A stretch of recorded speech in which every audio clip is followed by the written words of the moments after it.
Hey, what's up, everyone, and welcome to the Huddle, where we discuss maintaining forward progress in your flooring career. I'm Paul Stuart, and I'm joined, as usual, by Jose and Daniel of Preferred Flooring. Hey, everyone. Gentlemen, how are you doing today? Good. Doing Awesome. pretty good. All right. Well, Even if we weren't doing good, we'd probably tell you you're doing pretty good. yeah. Well, it's busy, and I know we're all, the standard line is trying to keep up, but kind of plays into today's topic pretty well. At one point, a lot of us were twiddling our thumbs, so it's a welcomed problem to have to try to keep up. That means we got business rolling and things are rocking, and although with a lot of uncertainty in the economy, fact is a lot of people are very busy, so that's a good thing, and I'm glad you guys are. So this week we're going to talk about how 2020 and the pandemic changed the flooring industry. Now, I don't really care to really go through this, I don't know, negative, all the bads. I think that, with every tough situation or negative situation, good comes out of it. And are you guys stuck on seeing the video on your side? Nope, didn't even pop up. Okay, very good. Well, it did pop up, but then I took it off. Okay. Daniel does a lot of clicking over here. He loses me pretty quick.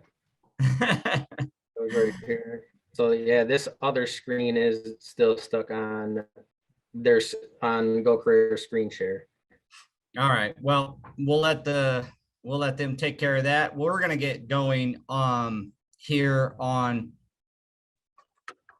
the positives. What came out of it? What are we doing different today that really, we didn't expect? I was going to start it off with the rise of technology. I mean, the fact is it kind of forced people through their fear of technology. I mean, you didn't really have a choice than to learn Zoom or Microsoft Teams or Google Meet. People that still had flip phones now have smartphones because they're meeting on Zoom. I mean, I've had Zoom calls with guys who, still had a flip phone, and now they got a smartphone so that they can be on Zoom calls, and they know how to work the technology. And they would have never ever picked up that piece of technology without being forced to through circumstances outside their own control. They didn't really have a choice.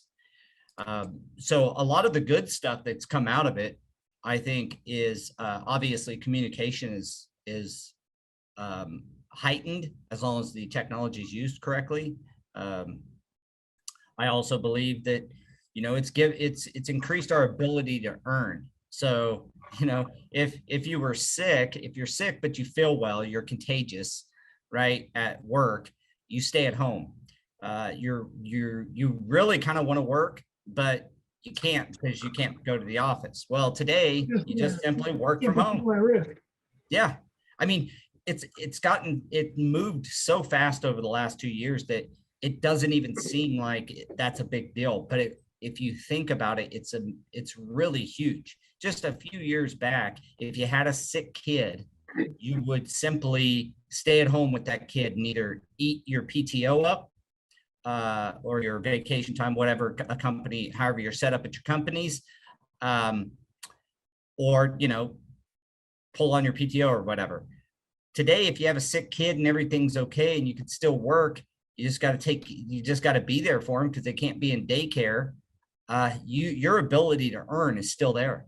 You simply remote into your office, or you have remote accesses. People go to my PC surge during this whole pandemic, and as well as, like I said, Zoom and Teams and all the other communications, Google Meet. So it increased the ability to earn even if you're not on site. Now, even with the installers, our crews, we've seen a similar deal. Now, you can't install flooring remote, but we've had superintendents Zoom in with our foreman of a project who may be sick to communicate with the installers on site and make sure the job's still going well, so that he had video access to what's going on the job site. So, it's really changed a lot of things for the positive. What's your guys' insight on that? I mean, how many Zoom calls did you have beforehand? I mean, today's Huddle is a prime example. I'm in beautiful Memphis, Tennessee, working with a national client on a program for the next 5 years. And here I am, just like I was in my office in my home city, right? Other than the backdrop, you don't know the difference. It's pretty cool. So what have you guys experienced from that, and how have you kind of leveraged that wave of communication technology, kind of centered around communication, really? How have you guys experienced any of that, or taken advantage of some of these things to further your business and your guys' career? Yeah, it's actually been huge as far as not needing to go to like a bunch of these on-site meetings. I mean, especially commercially, we're, traveling hour and a half, and then we're only going there for an hour meeting. And then you got that drive back. Now it's a matter of jumping on a call, get all the information, they do screen sharing, and it's like, there you go. I mean, and you got a recording of it. 3 hours saved. It's streamlined communication for sure. That's what it did. Is when you said technology, 100% technology has kind of taken over every industry because everyone's relying on it.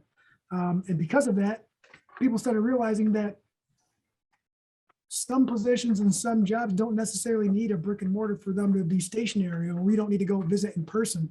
We can communicate like we are now via email, and people are gathering more information and sharing more information with more people at one time in one space like this, and then getting together and talking about it. And it puts everyone in a position for success without taking them away from their responsibilities. Like you said, the downtime from their windshield, man, like.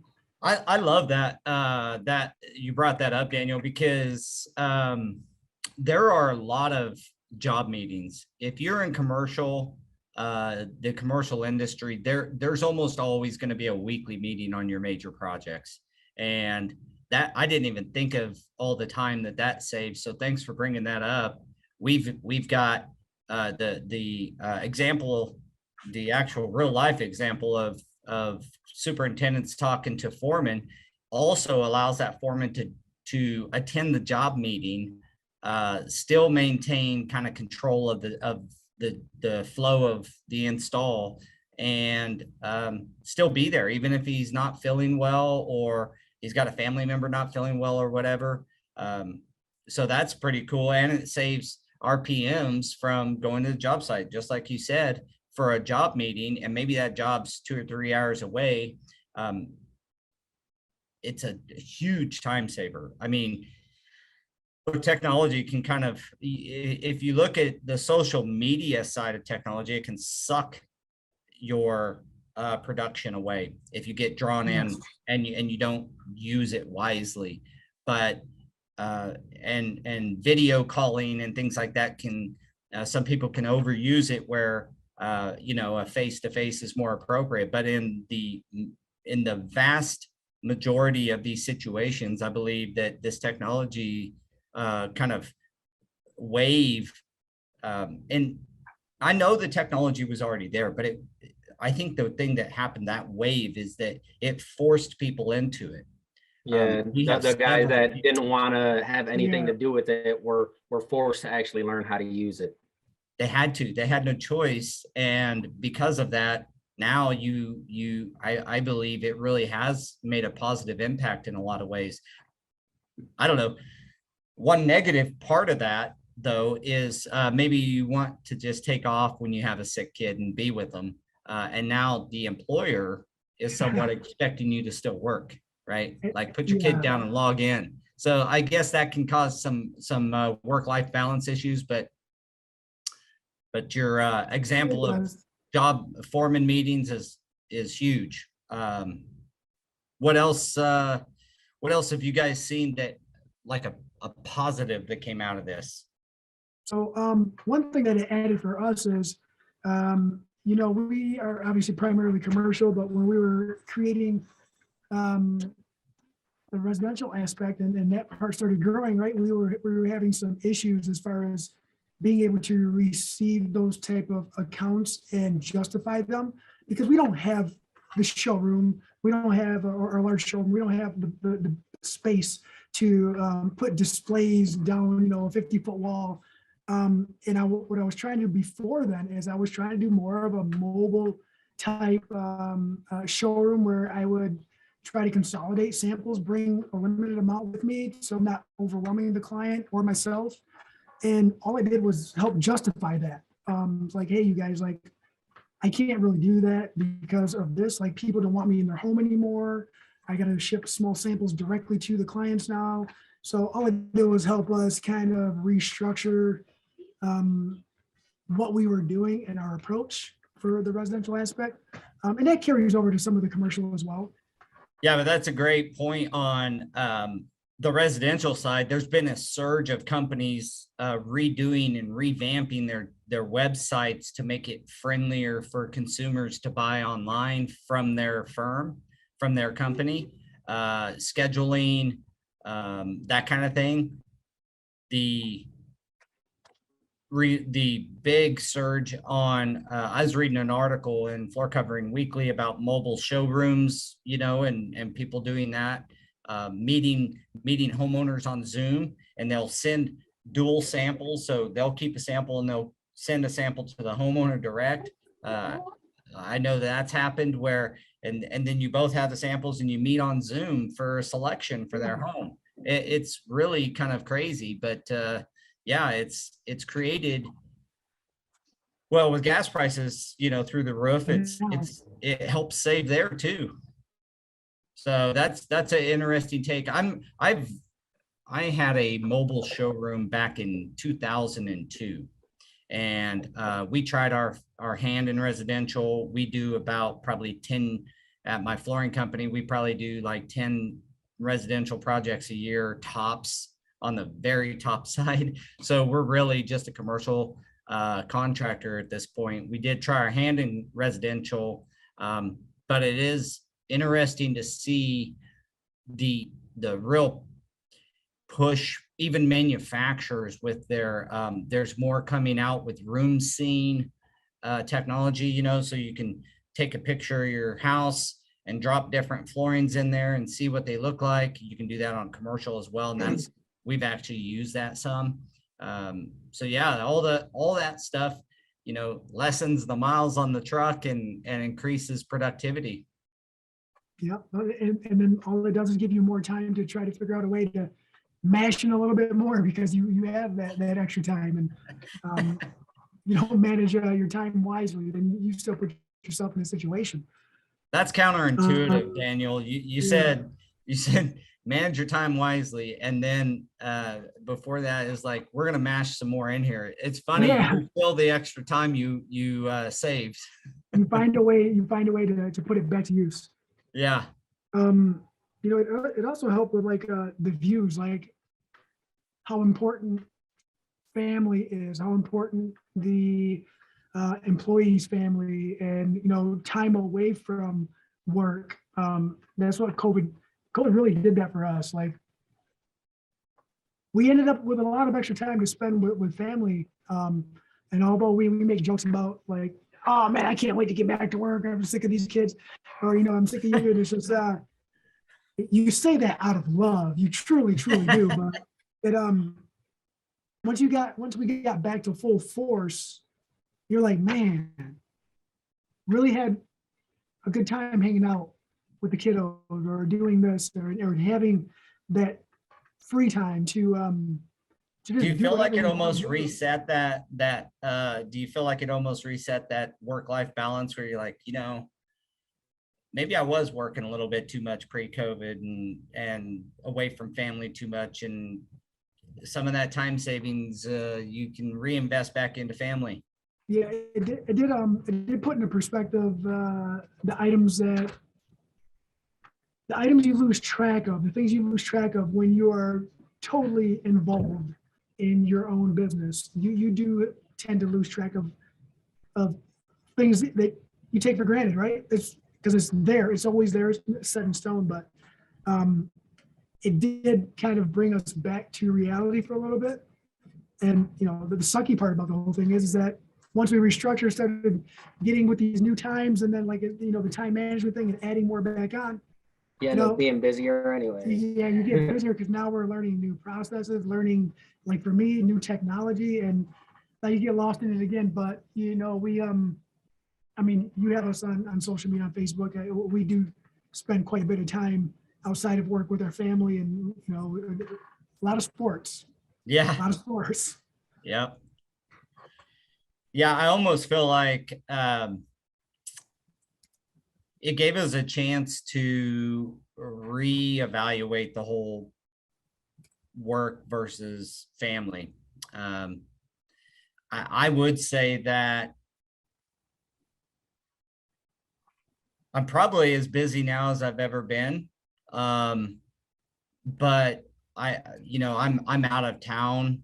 I'm for 4 days basically, and I can Zoom with family. And so even when you're away, and maybe I'm still as busy as ever, like I said, but the fact is, I can Zoom in with my family and, have some time with them or FaceTime. A lot of us knew this technology was there, but you like I said, it kind of got forced down our throat, and we got better at it.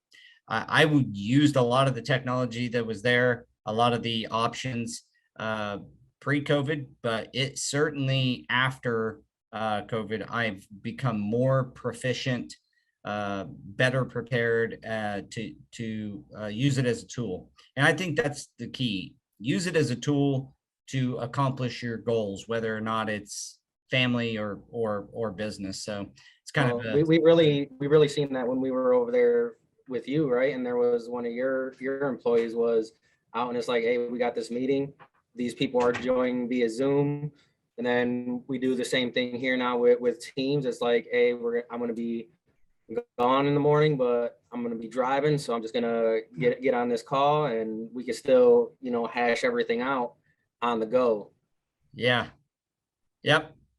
Yeah, it's been kind of unique, a unique aspect of it all. So outside of technology, there's, we discussed kind of the impact on family and how that's the positive side of that.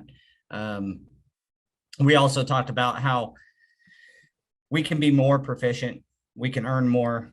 I want to ask you, did this whole thing, now that we're on the back side of it, there's a bit of resurgence going on right now. I don't know about it's kind of pocketed throughout the United States. We actually had 5 guys down last week.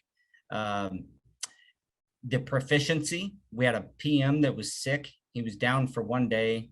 And like I said, he was able to simply work from home and as effectively as if he was in the office. So that was pretty cool to see. But now that you're on the back side of it, what if did we learn enough that if something happens again, we're better prepared? Do you think the industry overall, I'm not just talking about your company or my company, if you look at just the industry because during the pandemic, there was no trainings or no certifications going on, that's all opened back up. Do you see any possibility that the virtual training for flooring, is there any legs there? Is there any way that we can leverage this where you can actually do some trainings virtually with actual flooring skills? Is that a possibility, or is it? I think it is, and it's all based on your skill level now, right? Because if you think about it, I've gone on YouTube you've gone on YouTube, we go on there and you look at the stuff, and, you know, like we were talking about last time, it's, you kind of got to go with someone who knows what they're doing, right? And you got to be the judge of that. But you can learn a lot just from watching. And then when it comes to the actual, like, you know, the hands-on training or an actual certification, that can always come later. A lot of the stuff that we tell the guys is just all, it's not even necessarily hands-on stuff. It's all the technical stuff behind why you have to do it certain ways. That's the important part. And that's the thing that kind of gets missed a lot, because I've been in certification where, you know, one of the first questions asked was, who knows what F710 is? I'm the only one that raised my hand.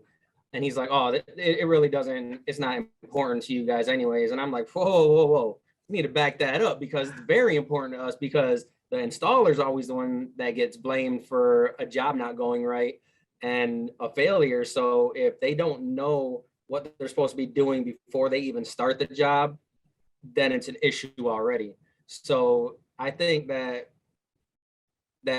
once we get things set up to the point to where it is online and you can go online, and it's, you know, you watch a video and you have to test. I mean, no one likes tests, right? But that's how you make sure that you retain the information. And it could be a matter of you're watching that video 2 or 3 times, but I think that the future of it has to get with the times, and that's where the times are going. It's, the technology is there. We have to start utilizing it, just like every other industry is. Yeah, there's remote doctors that, you know, diagnose and prescribe over Zoom calls now. I mean, teledoctors, you know, and Zoom. You go to a doctor's appointment on Zoom. I mean, that is a positive in a lot of ways. You're not going to a medical clinic where you might get something else, you might get sick from someone else that's there, and you have something, you know, or you pass it on to somebody else, whatever. If you're sick, yeah, there's a lot of doctors doing that kind of thing now. And so I asked that because, I mean, if you can do something as complex as diagnosing a human condition and then prescribing, can we not figure out how to do some of the training online? It does, whether it's a Zoom, that ends up on YouTube, or a training, like you said, Daniel, it's the mind stuff that you could do.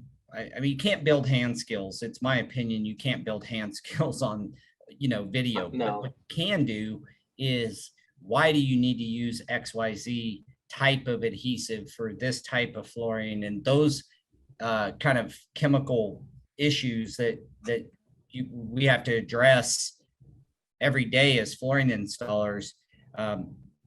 You can get that. I think that data can be online, and some of it is, but then test or do a on-site for the hands-on version of that, and increase the number of, maybe you have to take a online course or a, you know, a video series and test at the end to then qualify to get to your hands-on piece of that or something. But I thought we ought to, you know, with all this going on, all the capabilities for remoteness and training remotely, or doing work remotely, I thought it would be valuable for us to just kind of contemplate, how can we apply that now when it comes to trainings and certifications, those kinds of things. I mean, you can have a classroom on Zoom or on, you know, Teams where the instructor is teaching. All right. A lot of colleges are doing that. So surely we can do some of that and really increase the amount of people that get involved. And then you can do an on-site, in-person type deal for hand skills only, with the precursor of finishing the video series or something. I just wrote down a bunch of notes as we're talking, because I'm pretty sure that there is a way to do it via Zoom and train somebody, as long as communication, ship out the same material. So you have a training packet X to, participant A, B, and C. You ship out all the same material, the same specs, and you do a trainer with someone who's there doing the hands-on, multiple angles, and you can go through it live questions while they're, carpet training, while they're running a row, while they're seaming it up. It's just a matter of everyone having the right tools, everyone having the same material. And, I'm sure that there's a way. And the right tools are all based on the person too, because I use tools that he doesn't even like to use, right? You got to use what you're comfortable with. Yeah. It's subjective for sure. Yeah. Well, I think that's the biggest challenge is you ship, a set of, but I mean, what if, let me finish that thought. You ship, the materials to them for a training, but if they don't have the tools, I guess you could do a whole package with the whole thing and package it into a bundle. Here's the tools you're going to need for this training, along with the materials you're going to need to go through the training. And I mean, you can't ship $1,200 welders, but you can do some of the basics. And that's why you can't just take away the person to person, nor would I ever want to do that. I like communicating with people and Zoom is a tool, not a replacement for face to face. But right, even in the networking aspect, it's nice that you don't have to go to the meetings and stuff, but still the networking events, it's different once you're there in person and talking, and you can actually be there and see the body language of someone. It's completely different, and that's what we've noticed too. It's like going to like chamber events and stuff, and online, and then you go to the event, and it's like totally different atmosphere. But those are two different things. The training, you're there focusing on learning. Networking, you're there to actually meet and talk about and open up to other people. Yeah. Did you guys go to any of the conventions or anything like that that were on virtual convention center type? FCICA, we've been to a few of them. Yeah, I've done a couple of them, and it's so easy to get distracted on that too, because you're sitting in front of your computer, you're not really 100% unplugging, and it's, I don't want to say it's not interactive, but you have. Well, that's the challenge of it. That's the challenge of it, is how do you stay engaged? How would you keep a new, somebody you're trying to teach something? Maybe it's not even a new guy, it's somebody who's really good at resilient, and is because we have a handful of guys that can lay sheet vinyl, flat lay sheet vinyl. If it's chemical weld, flat lay, they can do it. That guy now wants to learn how to flash cove heat weld. How do you keep them in? So this guy may even have, go and invest in some tools and have all the tools, but how do you keep them engaged? I think that's one thing we'd have to contemplate for some, if we're able to induce the industry to do some of this. And hell, maybe we'll do something on one of the huddles where we pilot something where you guys have some cameras set up and do a piece of it, and I have some cameras set up and I do a piece of a training. That'd be cool to kind of see what that turns into. But keeping people engaged, I went to several conferences that were the virtual conference, and I can tell you that was at best, and I'm not trying to dog on anybody to set this stuff up, but at best it was informational at best. I didn't connect with anybody. The numbers went up. A lot of the organizations that set that stuff up said, well, our setup was we had a lot more participants on the the virtual conference. Yeah, they didn't have to travel. You're going to get a lot more. And but the engagement was super bad. I mean, I even exhibited for Go Carerra, several of them, and the engagement was terrible because it was so easy for somebody to come to your virtual booth and they weren't really there. on the Right. other side of the screen, they weren't really there engaging with you. They just came to get the points, because the only way that the virtual conferences could figure out how to uh, really, what am I trying to say? Like, make sure that the attendance was there, was to, and try to increase engagement, was to give people points for going to other people's booths in the trade Yeah. show. The problem was, it was so easy just to go to a booth and let your virtual self sit there while you're over here working on something totally different, and then go to another booth, and you weren't really engaging in that exhibitor's booth at all.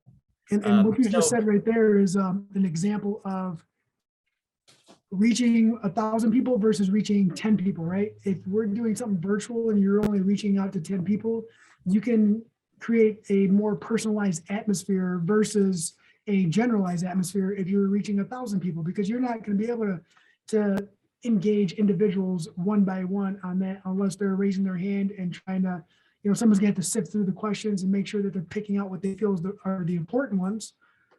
Versus if it's 10, you can say, hey, Paul, what do you think? Or hey, Daniel, or hey, Jose. that's a good, that's good insight. If you think about it, say we created with other industry participants, we were able to create some training stuff online, just hypothetical here. I should say remote, not online. So live, like now, if we were doing a training, we had 50 people on.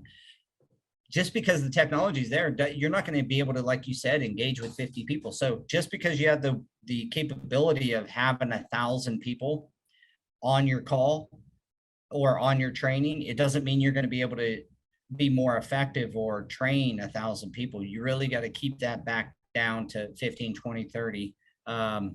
Yeah, so I think that is a really good point, that the virtual doesn't mean that you can just reach the world effectively with your message or with your training. That's a good point.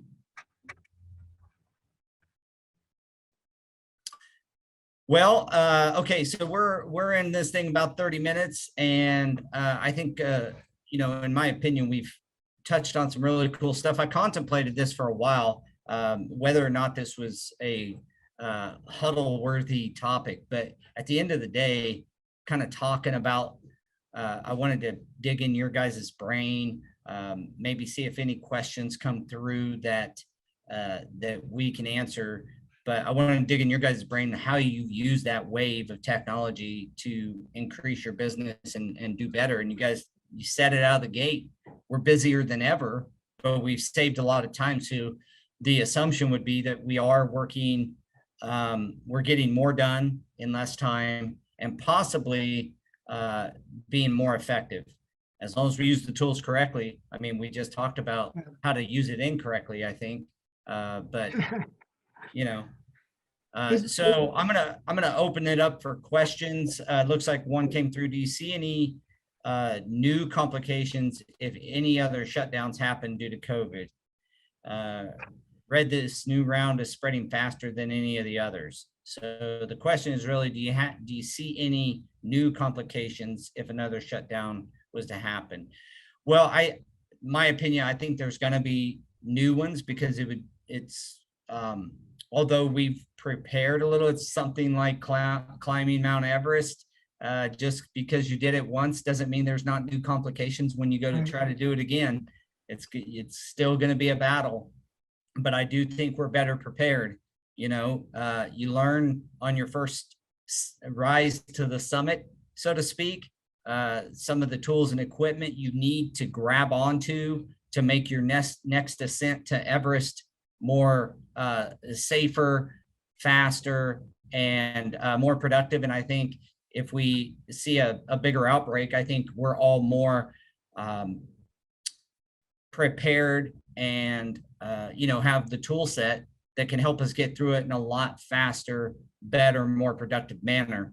And that's, I'm not a doctor, so I don't know from a physical standpoint, but it's not going to be such a shock like it was last time. Last time it was just a complete shutdown, right? Like no one was prepared for it. No matter what you say you were prepared for, you couldn't prepare for that. The labor aspect is totally different because if it does hit and it affects the labor, now we're already at a shortage. It's going to put us in a way worse position than we were before. So, people might scramble to get projects done because their business is hinged on the fact that they need to get up and running. They need to get their occupancy license inspection, so maybe a wave of installers going to come in and not necessarily know exactly what they're doing. Maybe more failures, which is going to put the mills back into a restructuring program to try to make it easier to install. I don't know. There's a lot of different angles you can look at it. But we can only prepare for what we know. And until we hit that, we'll never That be that ready brought, for everything. that brings up a thought. In the first one, we had a lot of, from a national perspective, we personally didn't experience this, but from a national perspective, there was a lot of older installers that decided to call it quits. Like, it was time. They were going to be down and out of work. They might as well go ahead and retire. If another one happened, I would fear that the ones that held on, we're 2 more years down the road. So somebody who was 58 at that time may not have pulled the trigger. Someone at 62 did. So if we have another resurgence that shut things down, I could see another wave of installers just calling it quits and I'm going to go ahead and retire. So I think if that just came to mind right at this moment. So I would think that would be a major complication, especially if it was extended. But I would say the new guidelines is like, if you get COVID, stay home 5 days or 24 hours without, to my understanding, 24 hours without fever and stay home for 5 days, right? So it's a lot better than if you came in within 6 feet of somebody who had COVID, you got to quarantine 2 weeks, 14 days, right? Yeah. So it's already gotten a lot better on how we deal with things, and hopefully, the powers to be kind of handle it a little bit differently as well if there was a new shutdown. And the understanding across the board is a lot better too. Like at first, we're like, what? Okay, all right, you got to go for 2 weeks or whatever, 14 days. You got to go for 10 days. Your kid, oh man, that means you're in quarantine now too. And then we have to try to relay that information to clients. And they were like, well, this has got to get done. Well, on the flip side of that, I think they've actually, at least the GCs that we've been doing work for have gotten a lot better when it comes to that stuff, because not only do they know that, one, you get sick, you're staying home. Like there's no ifs, ands, or buts about it. Like, I don't want you here if you're sick. And then 2, it's the labor shortage, and it's not just us, it's everywhere, right? So manufacturing, you look at the mills and they're running into the same situations to where they get people sick and then they run behind. And it's been a struggle at times, because it's like, all right, I was supposed to get my material right on this day. Now we're coming up to it. Now I need to find something else that looks like this. And then, all right, Daniel, this is going to turn into about a 2-hour podcast. We get into that one. And they've just been really more mindful when it comes to that stuff, and more open to possibilities of, okay, we have to make this change in order to at least try and keep this on deadline. Yeah, I think they're better prepared for sure. I remember one job in the first surge where, like, if somebody on site had it, they shut the entire job down. I had a huge project. The entire job got shut down for 3 days while they disinfected the entire construction site. That seems like crazy to me now, but that was normal. Like, we had that happen several times. Guys, just because there was a couple of guys on the job site that had COVID, they would disinfect the entire site.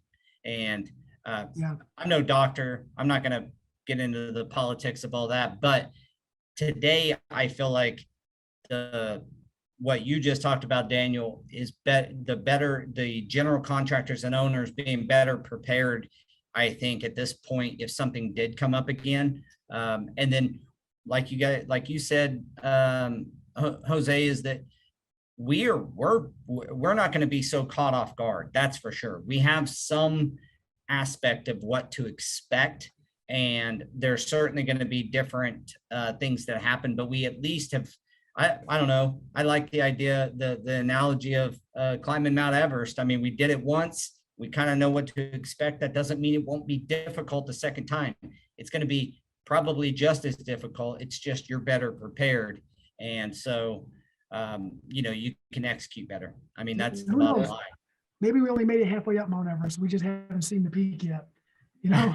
So I guess when if that time comes, we just have to take it as it comes. There's really nothing else we can do. Yep.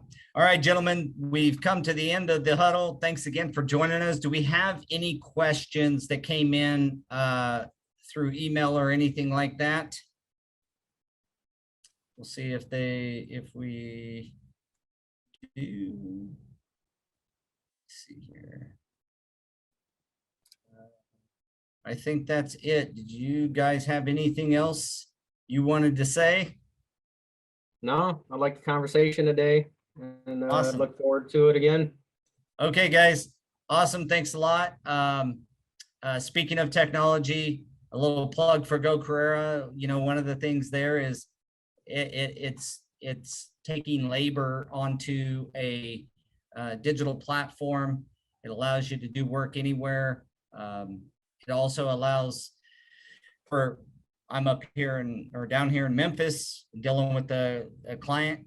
That client is extremely excited that he's going to be able to have a network of great installers and maintain the consistency and the quality that he expects at his facilities.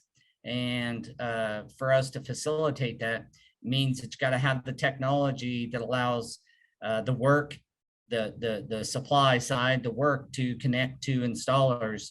And we're working hard over here to bring a ton of opportunity to our installer network. So if you're an installer on Go Carerra network, we really appreciate you, and opportunities are building, and we're excited to bring these opportunities to not only the installing community, but there's got to be flooring companies that are on the network to be able to publish these work orders for these facilities. This is one of 3 national account programs we're working on right now.